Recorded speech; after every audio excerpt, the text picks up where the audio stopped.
The first time Keith Lawson stepped into Willow's dance studio, he nearly turned around and walked right back out. The sleek, minimalist space with its wall-to-wall mirrors and polished hardwood floors felt like foreign territory to a man who'd built his fortune in construction.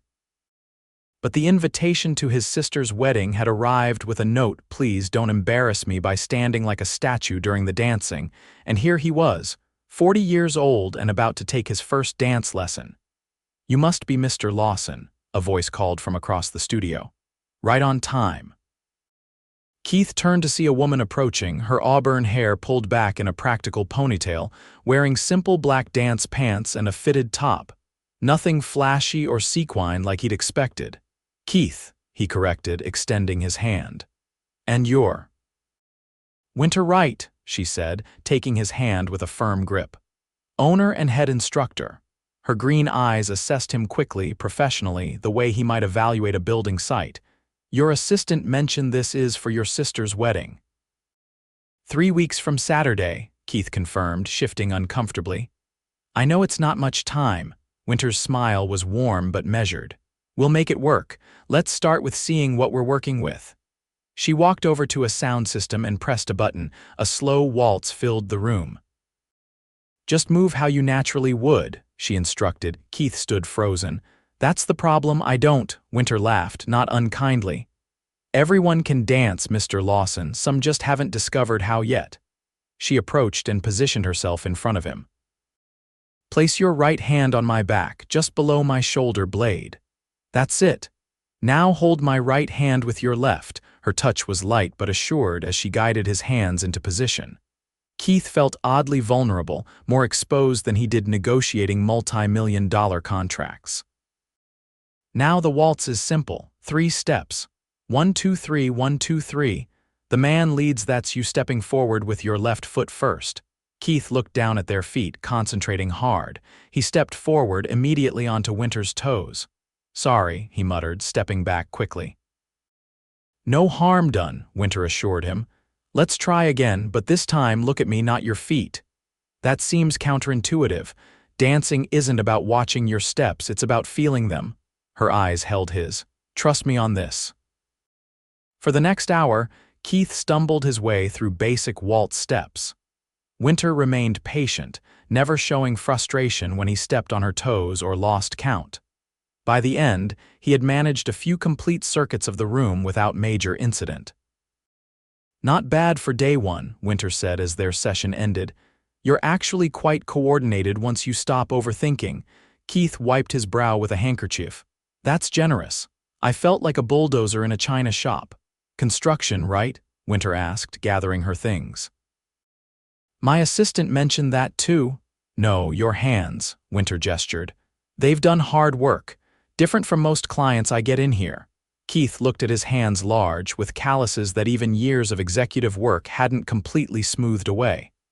"I started as a laborer. Still like to visit sites, get my hands dirty occasionally." Winter nodded appreciatively.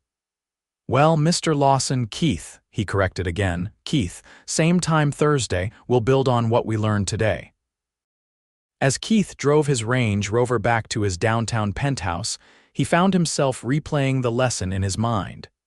Winter Wright was not what he'd expected. No fake enthusiasm, no condescension. Just straightforward instruction, and a surprising strength in those slender arms when she'd guided him through turns. Thursday couldn't come quickly enough. By his third lesson, Keith had progressed to learning a simple box step for a foxtrot. Winter had suggested adding it to his repertoire, just in case they play something besides a waltz. "You're getting more comfortable," Winter observed as they moved across the floor. "Your shoulders aren't up around your ears anymore. Is that your professional assessment?" Keith asked with a hint of a smile. "That, and you haven't stepped on my feet once today. I'd call that progress." Keith laughed. "Low bar, but I'll take it."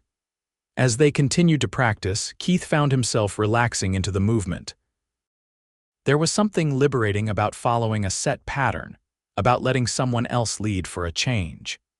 In his world, he was always the one making decisions, bearing the weight of a company with over 3,000 employees. You disappeared there for a moment, Winter said, bringing him back to the present. Sorry, just thinking about work. Winter stepped back, releasing him from their dance frame. Do you enjoy it? Your work, I mean, Keith considered the question. Few people asked him that anymore. Most were too busy either asking for something or telling him what they thought he wanted to hear. Most days, built it from nothing, so there's pride in that, but sometimes, he trailed off. Sometimes what? Sometimes I wonder if I built a cage instead of a kingdom. Winter tilted her head, studying him. That's surprisingly poetic for a man who claimed he had 2 left feet and no rhythm. Keith felt heat rise in his cheeks. Don't let it fool you, I'm still hopeless on this dance floor. I wouldn't say hopeless, Winter countered. In fact, I think you're ready to try something with a bit more personality. Next time, let's work on a swing dance. Swing? Keith looked alarmed. Isn't that the one with flips and throws? Winter laughed, the sound bright and genuine. We'll start with the basics, I promise. No acrobatics required. When their session ended, Keith found himself reluctant to leave.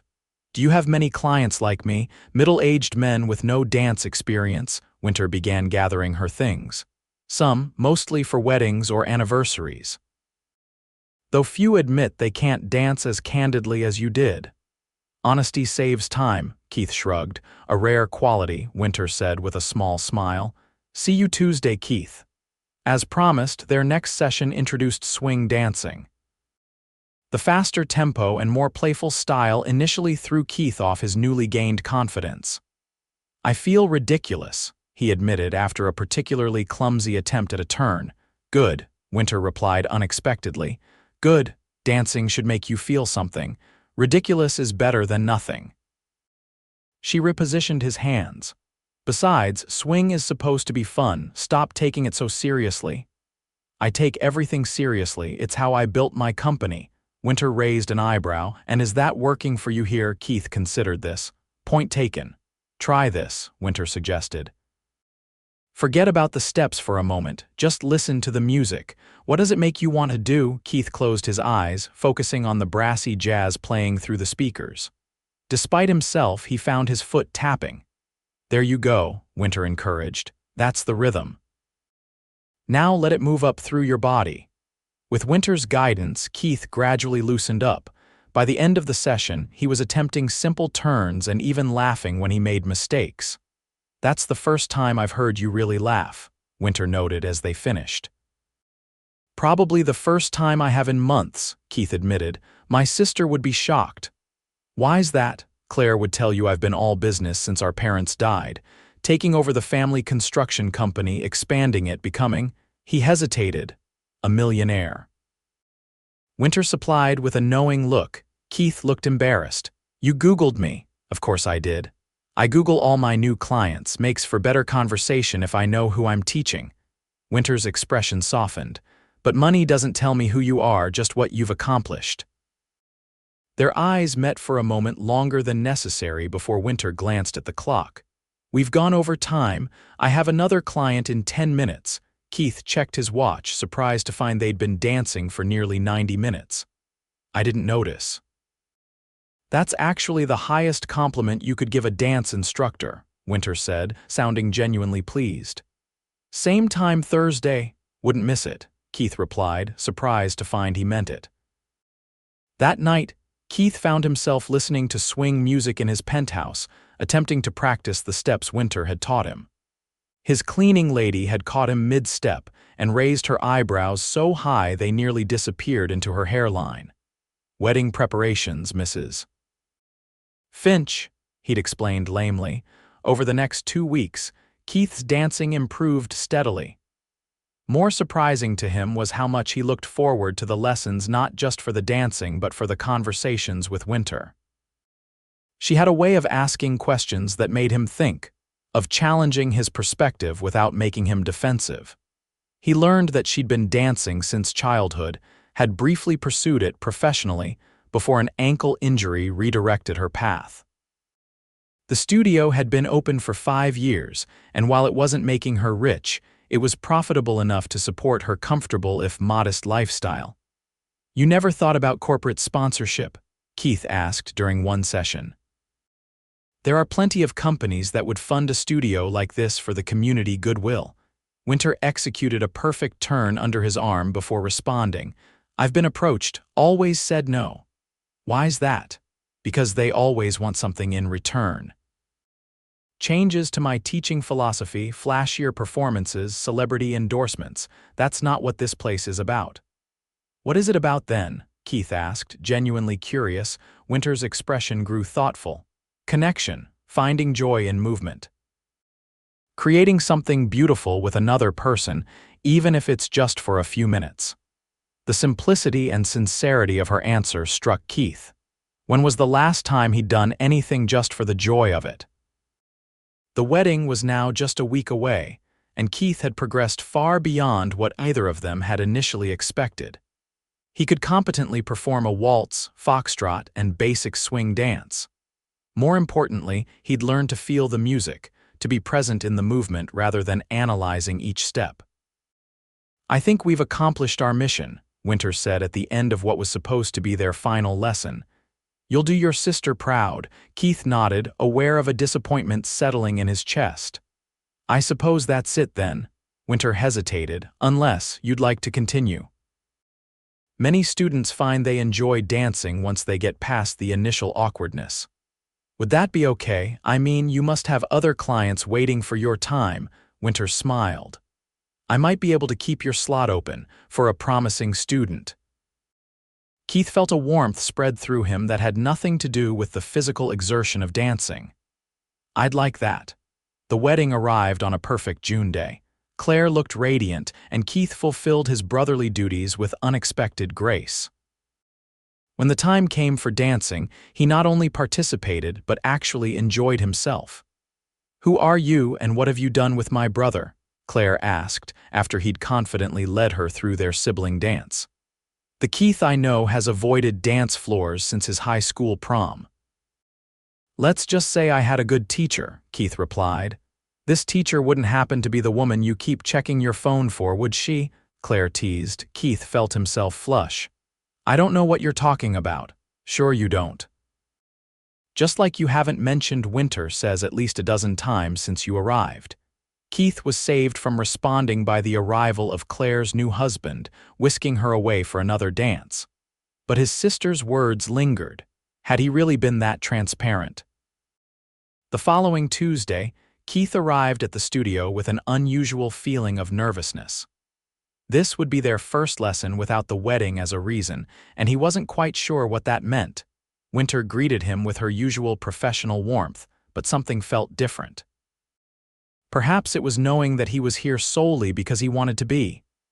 I thought we might try something new today, Winter suggested. How do you feel about Latin dances? Terrified but curious, Keith admitted. Winter laughed. Perfect, we'll start with a rumba. The rumba, as Winter explained, was a dance of romance and passion. The steps were deceptively simple, but the movement and connection between partners were what made it challenging. The key is in the hips, Winter demonstrated, her body swaying in a fluid motion that made Keith momentarily forget to breathe. It's a conversation between partners. As they began to practice, Keith found the dance required a different kind of closeness than the others they'd learned. Their bodies moved in greater synchronicity, and he became acutely aware of Winter as a woman rather than just his instructor. You're thinking too much again, Winter observed softly. Feel the music. Keith tried to focus, but he kept getting distracted by the scent of her perfume, the warmth of her hand in his.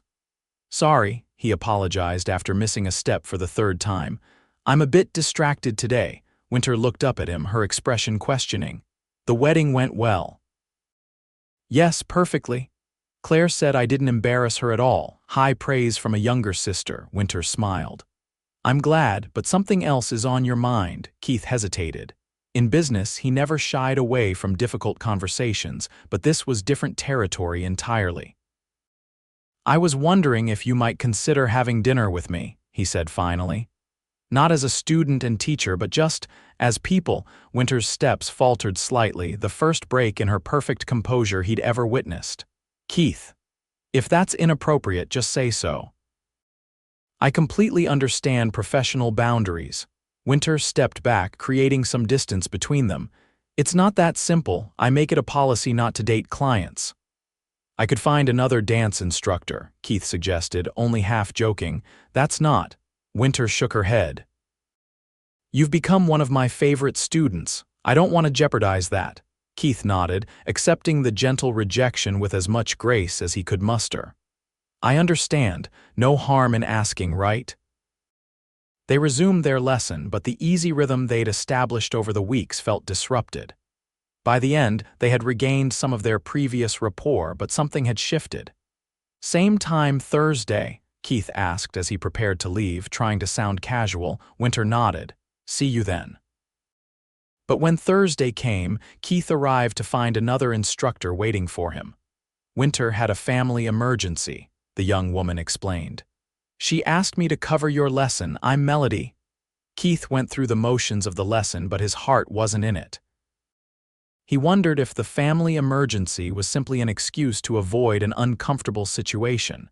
After class, he hesitated before asking, "Do you know when Winter will be back?" Melody shrugged. She didn't say exactly, just that she had to go to Chicago right away. Family stuff, Chicago. Keith remembered Winter mentioning her parents lived there. Maybe it was a genuine emergency after all. A week passed with no word from Winter. Keith continued his lessons with Melody, but it wasn't the same. He missed Winter's insightful comments, the way she challenged him to be better, the small smiles of approval when he mastered a difficult step. Finally, after his third lesson with Melody, he decided to address the situation directly. Could you give Winter a message for me when you speak to her? Melody looked uncomfortable. I can try. She's been pretty busy with her mom's surgery and everything. Surgery, so there was a real emergency. Keith felt a mix of relief and concern. Just tell her that I hope everything is okay with her family and that I miss our lessons. Another week passed. Keith was considering whether to continue the dance lessons at all when he received a text from an unknown number. Back in town. Sorry for the radio silence. Mom's doing better. If you're free, I'll be at the studio tonight. Keith arrived at the studio that evening to find Winter alone, practicing a solo dance to classical music. She moved with a grace and emotion that captivated him, making him hesitate in the doorway, unwilling to interrupt. When the music ended, Winter stood still for a moment before turning to see him. Keith, she acknowledged, slightly breathless. You came. Of course I did. How's your mother? Winter's expression softened. Better now. Heart valve replacement. It was scheduled, but they moved it up when her condition worsened. I'm sorry you had to go through that, Winter shrugged. Family first, right? She paused. I should have explained before I left. It was just so sudden and then. And then you were avoiding the awkward conversation about my dinner invitation. Keith finished for her. Winter looked guilty. Maybe a little. I'm sorry about that. No apology needed. I put you in an uncomfortable position. Winter walked over to her bag and pulled out a water bottle. It wasn't uncomfortable because I didn't want to have dinner with you, Keith. Keith waited, sensing there was more. It was uncomfortable because I did want to, very much, and that's not something I allow myself with clients. Keith felt a surge of hope. I meant what I said before. I can find another dance instructor. Winter took a sip of water before responding. I've been thinking about that while I was away, about rules and why we have them. And I realized something important. Winter set down her water bottle and moved closer to him. The rule exists to protect the integrity of the teacher-student relationship. But we passed that point weeks ago, didn't we? Keith nodded slowly. I think we did. Winter took a deep breath. So if you're still interested in that dinner? I am, Keith said quickly, very interested. Winter's smile lit up her face. Good, because I know a great little Italian place around the corner. Their first date lasted for hours. They talked about everything: Keith's journey from construction worker to CEO, Winter's dreams for her dance studio, their families, their past relationships, their hopes for the future. It was as if the formality of their previous relationship had been a dam holding back a flood of things they wanted to share with each other. I can't believe I was nervous about this, Winter admitted over tiramisu. Were you? Terrified. You're Keith Lawson. You live in a penthouse and fly private. Keith shook his head. That's not who I am, that's what I have. I know that now, Winter said softly, but from the outside it's intimidating. If it helps, I find you pretty intimidating too, Winter laughed. Me, why? Because you're completely comfortable in your own skin. You built something that matters to you and you didn't compromise to do it. That's rare. Winter reached across the table and took his hand. Maybe we're not so different after all. In the weeks that followed, Keith and Winter's relationship blossomed. They still had dance lessons, but now they were peppered with stolen kisses and lingering touches. Keith discovered Winter was an avid hiker, and they spent weekends exploring trails outside the city. Winter learned that Keith was an amateur chef, and they often cooked elaborate meals together in his penthouse kitchen. 3 months into their relationship, Keith invited Winter to accompany him to a charity gala his company was sponsoring. It would be their first public appearance in his world. "Are you sure you want me there?" Winter asked as they discussed it during a private dance session. "These are your colleagues, your business connections." Keith pulled her closer as they moved through a waltz. "That's exactly why I want you there. Because when I'm with you, I remember what actually matters." The night of the gala, Keith waited nervously in the lobby of Winter's apartment building. When she emerged wearing a midnight blue gown that floated around her like water, he momentarily forgot how to speak. "You look incredible," he finally managed. Winter smiled, a hint of shyness in her expression. "So do you. I've never seen you in a tux before." The gala was held at the city's most prestigious hotel. As they entered, Keith was immediately approached by business associates, political figures, and socialites. Winter handled it all with grace, charming everyone she met. "Your date is delightful, Keith," commented Eleanor Fitzwilliam, one of the city's wealthiest philanthropists. "Wherever did you find her?" "She found me, actually," Keith replied, squeezing Winter's hand. "Taught me how to dance." "And he was a terrible student," Winter added with a teasing smile. Later, as the orchestra played and couples took to the dance floor, Keith led Winter into a perfect waltz. Around them, people began to notice, whispering behind their hands. "We have an audience," Winter murmured. "They're just shocked to see Keith Lawson dancing voluntarily," Keith replied. "And doing it well," Winter laughed. "Should we give them something to really talk about?" Before Keith could ask what she meant, Winter subtly adjusted their dance frame and led him into a series of complex turns and movements that showcased both their abilities. The crowd around the dance floor grew, with some people actually applauding at one particularly impressive sequence. "Show off," Keith whispered in her ear. "Just reminding everyone that I'm more than just the millionaire's new girlfriend," Winter replied with a wink. As the evening drew to a close, Keith led Winter out onto the hotel's terrace. The city spread out below them, a carpet of twinkling lights. "Thank you for coming tonight," Keith said, wrapping his arms around her from behind as they looked out at the view. "It was fun. Your world isn't as scary as I thought it would be." "It's better with you in it," Keith said simply. Winter turned in his arms to face him. "Keith Lawson, are you getting romantic on me?" "Might be. Would that be so terrible?" Winter pretended to consider this. "Well, it would certainly shock your board of directors." "I don't care about shocking them." Keith's expression grew serious. "I care about you. These past months have been. I don't even have the words. You've changed how I see everything." Winter reached up to touch his face. "You've changed things for me too. I never expected this when you walked into my studio." "Never expected what?" Winter's eyes shone in the soft lighting. "To fall in love with the serious millionaire who couldn't dance." Keith felt his heart swell. "And I never expected to fall in love with the dance instructor who taught me more than just steps." Their kiss was soft and tender, a promise of things to come. When they broke apart, Winter rested her head against Keith's chest, listening to his heartbeat. "What happens now?" she asked quietly. "Now," Keith smiled. "Now we keep dancing." 1 year later, Keith stood nervously at the altar, watching as Winter walked toward him in a flowing white gown. Their friends and family filled the small, elegant venue, a restored historic building that Keith's company had renovated, and that Winter had helped design the ballroom for. As Winter reached him, taking his hands in hers, Keith was transported back to that first lesson when she'd patiently shown him where to place his hands and how to move his feet.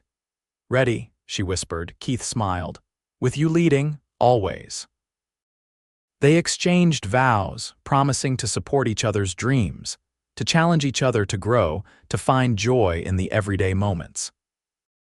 And when it came time for their first dance as husband and wife, they moved together as if they'd been dancing all their lives, the construction magnate who'd built skyscrapers and the dance instructor who'd built a community, creating something new together with each step.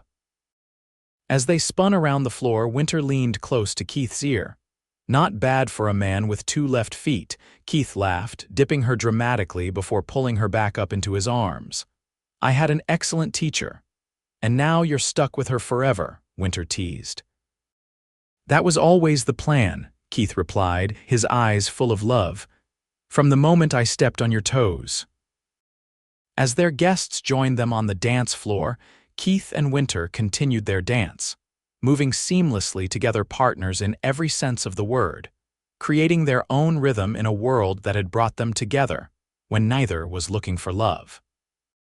And as the music played on, they both knew with absolute certainty that this, their greatest dance, was just beginning.